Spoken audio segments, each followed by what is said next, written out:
આજરોજ Gujarat gas office ખાતે અમારી એક ઉદ્યોગકારોની એક રજૂઆત હતી। જ્યારથી યુદ્ધની પરિસ્થિતિ નિર્માણ થઈ ત્યારથી લઈને આજ સુધી જે ગેસના ભાવમાં અને ગેસની સપ્લાયમાં અનિશ્ચિતતા સર્જાણી એના હિસાબે અમારી ઇન્ડસ્ટ્રીને બહુ મોટી નુકસાની સહન કરવી પડી છે। અમારા અને ગુજરાત ગેસના બધા ઉદ્યોગકારો સાથે સતત ચર્ચા અને વિચારણા કરી અમારે ગેસમાં મતલબમાં માગણી અમારી કરવાની હોવાથી અમે ગુજરાત ગેસ સાથે સતત સંપર્કમાં રહી અને અમે અવારનવાર ભાવ લેતા હોઈએ છીએ। ગુજરાત ગેસ તરફથી જ્યારે પણ ભાવ આપવામાં આવે ત્યારે અમે લોકો અમારા કારખાના ચાલુ કરવા માટેના પ્લાનિંગ કરતા હોઈએ છીએ, પણ જ્યારે અમે કારખાના ચાલુ કરવાના પ્લાનિંગ કરીએ ત્યાં ગુજરાત ગેસના ભાવ પાછા ચેન્જ થતા હોય છે। તો આ ભાવની જે પોલિસી છે એ વારંવાર ચેન્જ થવાથી અમારા ઉદ્યોગકારોમાં એક બહુ મોટી ચિંતાનો વિષય છે કે આ અનિશ્ચિતતાની અંદર અમારે અમારું પ્રોડક્શન કેવી રીતે ચાલુ કરવું અને પ્રોડક્શન ચાલુ કરી અને આ ઊંચા ભાવનો જે ગેસ આવે અત્યારે અમારું પ્રોડક્શન બનાવી અને માર્કેટમાં કેવી રીતે વેચવું।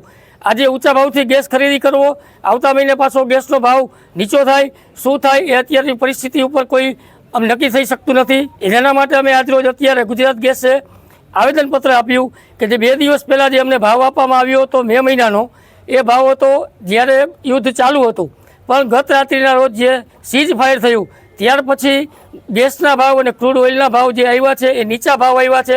તો અમારી એટલી જ માગણી છે કે જે 2 દિવસ પહેલાં જે મિટિંગ થઈ અને જે ભાવ આપ્યો હતો મે મહિનાનો એ ભાવને પાછો રિવાઇઝ કરી અને આજે જે સ્પોટનો ભાવ ઘટાડો થયો છે એ મુજબ નવા ભાવ આપે તો ઇન્ડસ્ટ્રી વહેલી તકે ચાલુ થાય।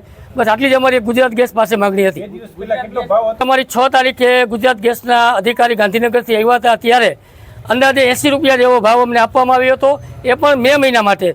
તો જ્યારે ભાવ આપવામાં આવ્યો ત્યારે અમને એવું કહેવામાં આવેલું કે તમે અમને મે મહિનાની ક્વોન્ટિટી આપો, એના ઉપર અમે અમારો ઓર્ડર બુક કરશું અને પછી તમને સપ્લાય કરશું। તો અમને એવું જાણવા મળ્યું છે કે ગુજરાત ગેસ કંપની અત્યારે જ જે ભાવ છે એ ભાવ પ્રમાણે ઓર્ડર આપી દીધો છે। તો અમારી એવી માગણી છે કે જે આજનો નવો ભાવ જે સ્પોટનો જે ઓપન થયો છે ઇન્ટરનેશનલ માર્કેટનો ભાવ, એ ભાવ મુજબ અત્યારે ગુજરાત ગેસ નવા ભાવ રિવાઇઝ કરી અને નવા ભાવ પ્રમાણે ઓર્ડર આપે અને અમને ભાવ સસ્તા કરી અને એક જ ભાવે મોરબીને ગુજરાત ગેસ દ્વારા ગેસની સપ્લાય કરવામાં આવે અને ગેસ ઉપર બધાનો સમાન હક લાગે એવી એક અમારી માગણી અને લાગણી છે। તો ઇન્ટરનેશનલ માર્કેટ 2 વાગ્યા પછી ઓપન થાય ત્યાર પછી ગઈકાલનો ભાવ તો એ જ હતો, પણ આજે જે ક્રૂડ ઓઇલના જે ભાવ ઘટ્યા છે, ક્રૂડનું માર્કેટ જનરલી સવારમાં વહેલું ઓપન થતું હોય તો એવો અમને અંદાજ છે કે જે $22નો જે ભાવ હતો જે સ્પોટનો 2 દિવસ પહેલાં, એ આજે કદાચ $17 થી $18 થઈ શકે એવું અમને લાગી રહ્યું છે। હાલ ઈરાન અને ઇઝરાયલની જે વોર ચાલી રહ્યું હતું, આ વોર દરમિયાન જે આંતરરાષ્ટ્રીય માર્કેટમાં LNGના જે ભાવમાં ઉછાળો આવ્યો અને ડબલથી પણ વધારે ભાવ ગુજરાત ગેસના થઈ ગયા। જે આજે અમને 41 થી 42 રૂપિયામાં ગુજરાત ગેસ મળતો હતો એનો એક વખત 92 રૂપિયા ગુજરાત ગેસનો ભાવ આવ્યો હતો। એટલે આ ભાવમાં આ ઇન્ડસ્ટ્રી ચલાવવી મુશ્કેલ છે અને ચાલી શકે તેમ નથી, કેમ કે લિક્વિડિટીના ઇસ્યુ આવે।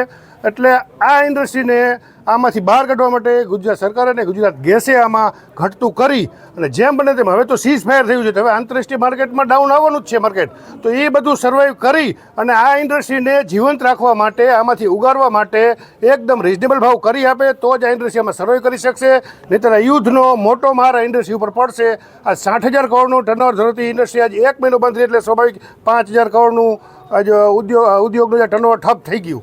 એટલે આ ઇન્ડસ્ટ્રીને બચાવવા માટે આ જેટલા લોકો આજે અહીંથી ઘરે ગયા એમને વાપસી થઈ, એ લોકોની રોજગારીને ધ્યાને લઈ અને સરકારે તરત જ આમાં ઘટતું કરવું જરૂરી છે એવી અમારી લાગણી। કેટલો ભાવ હોવો જોઈએ તમારા યુદ્ધ પહેલાં જે 41-42 હતા, આપણે એવું વિચારીએ કે ચલો અત્યારે આંતરરાષ્ટ્રીય માર્કેટમાં જે રેટમાં ઉછાળો એટલો નહીં, પણ હવે સીઝ ફાયર થયા પછી હવે LNGને અવેબિલિટી મળશે અને રિઝનેબલ રેટમાં મળે કે જે સ્પોટ પ્રાઇસ હોય એમાં એકદમ પ્રોપર રેટથી આપે, સમજો કે 60-65 રૂપિયા આપે તો ઇન્ડસ્ટ્રી કદાચ આમાં સર્વાઈવ કરી શકે। અને સાથે સાથે ગુજરાત સરકારે અત્યારે આમાં ટાઈમ લાઈન સુધી વેટ પણ એમને કપાત કરવો જોઈએ, જેથી કરીને ઇન્ડસ્ટ્રીને 6% બીજી પણ રાહત મળે।